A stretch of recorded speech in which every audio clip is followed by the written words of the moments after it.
Let's get a truth or fake. Catalina Marchant-Debré is over by the big board. Good evening. Will J.D. Vance's wife, Usha Vance, have her citizenship revoked following Donald Trump's executive order to end birthright citizenship? That's the question. Tell us more, Catalina. Shortly after being sworn in as the 47th president of the United States, Donald Trump signed a host of executive orders, including a move to end birthright citizenship, the constitutionally protected right that grants automatic U.S. citizenship to babies that are born in the country.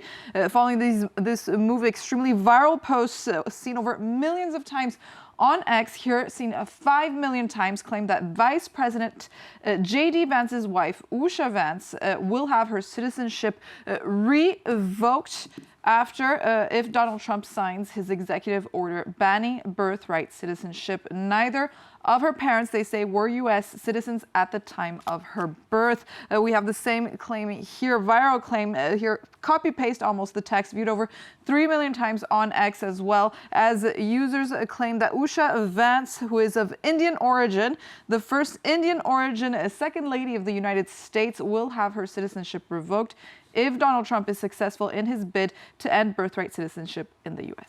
What does this executive order really entail, Catalina? Give us more detail on that.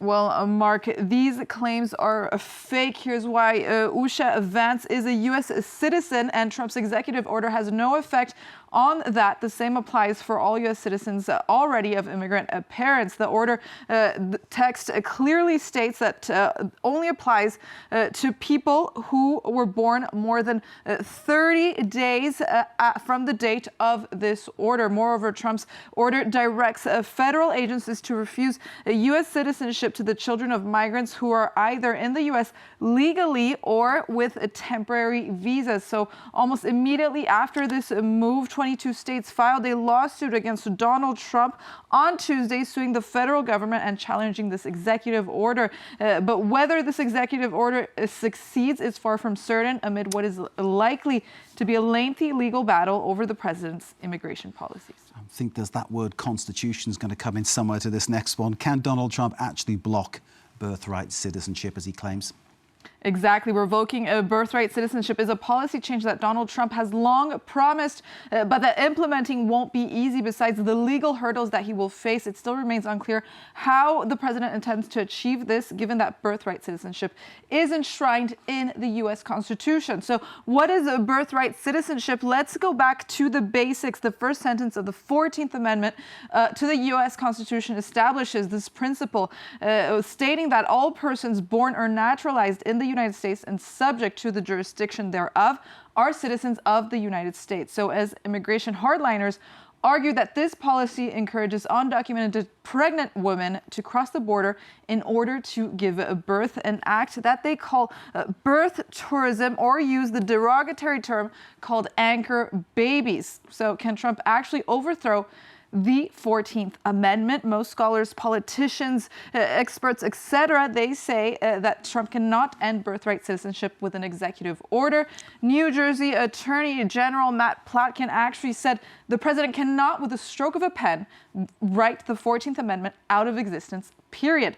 Ultimately, with this executive order will be decided by courts. It cannot be decided by Donald Trump alone, and it would require 2/3 vote in both the chambers of Congress to change, as well as approval by 3/4 of U.S. states. So a lengthy court battle and political battle is guaranteed. And in case this executive order is passed, how many people would it affect? According to Pew Research, the number of babies born to unauthorized immigrant parents has decreased since its peak in 2007. But by 2022, which is the latest data available, there is actually a total of 1.2 million U.S. citizens that have been born to unauthorized parents in the United States. This order on birthright citizenship signed by Donald Trump takes effect 30 days from Tuesday.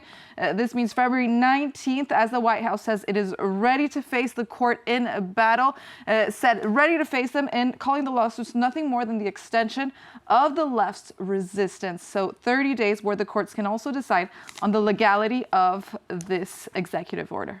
Changing the constitution, it seems to be that is something that won't happen. It's very ironic, too, that this is a country constructed on immigration going back to its very beginnings when, of course, the original occupants of the USA were forced out.